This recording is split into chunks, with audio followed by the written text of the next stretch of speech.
Yes, when it comes to the matters of the situational analysis, this is basically what the institution is literally going through at the moment. Yes, this would encompass the internal and external factors, bits that could actually slow down business, say competition, high amounts of risk and stuff like that. Those would literally be described below this text. Now, there are internal and external factors that can actually hinder a business from moving forward. I will get going from the internal factors. I would start with the organizational alignment.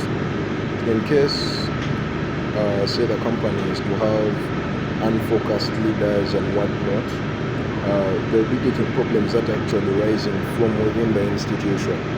In case they are to hire the right employees rather, they could actually be doing things nicely, efficiently, and as quickly as possible. The next could be the resource allocation. We all know resources are scarce, and being in Uganda, the better part of my budget, I'll give it close to 50% for a financial year, is actually sorted out through grants and loans. So, of those scarce resources again, the institute will literally have to go and look for ways of getting money to get business handled.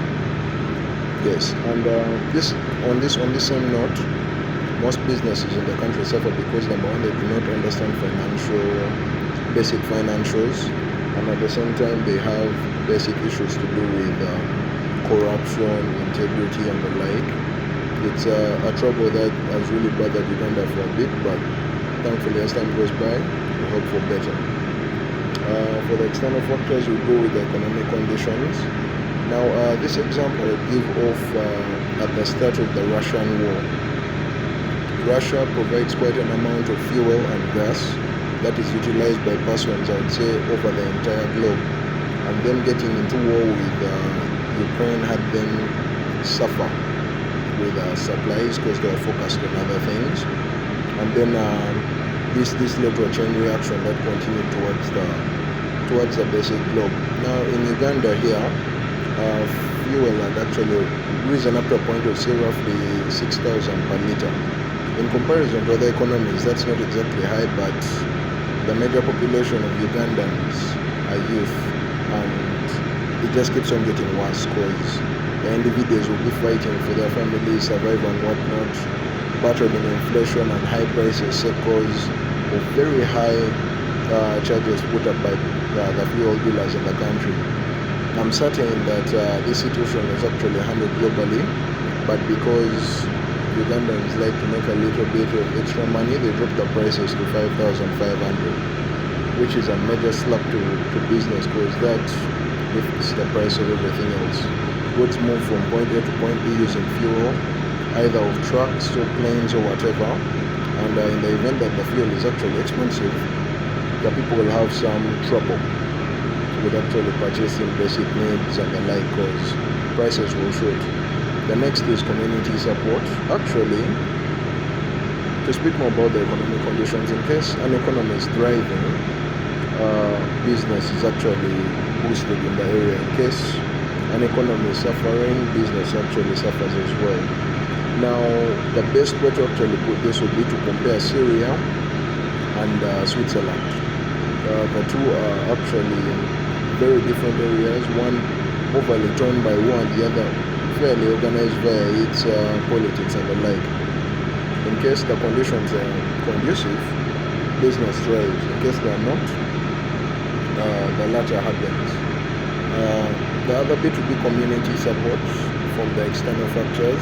In case the community doesn't come together once in a while to ensure that the less fortunate and those that are battling terminal illnesses are sorted out, could actually lead to a slump in business.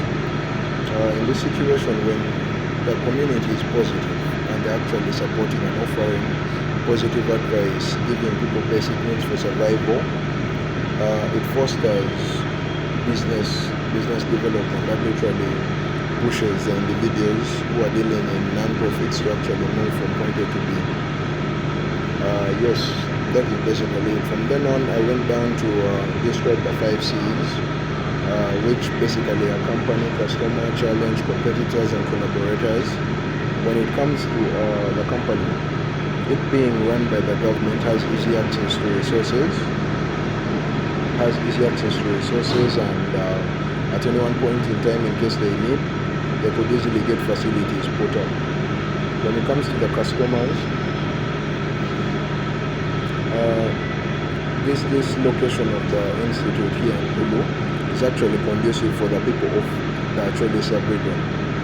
It being close to quite an amount of counties, districts and the like would actually have, it would basically have the clients conveniently getting in for treatments, the chemotherapy and whatnot. This is literally a factor that swings both ways. In case the clients are far, say in Moroto district, and they need some assistance, they have to cover the entire distance from Moroto to Bulu, which I'll give it over 150 kilometers. It's actually not beneficial for anyone in that direction. The biggest challenge that institutes such as mine actually go through, scarcity of resources and tailoring my services to fit as many customs and cultures as possible. Uganda is an overly diverse country, and on a daily basis I would need to speak with the different types of clients in their capacities of understanding and how they literally carry themselves. When it comes to competitors, we usually get them from abroad, say Nairobi, India, Germany. This is where cancer patients actually sent when there's literally nothing to do. In the country, our resources push us to a specific limit, but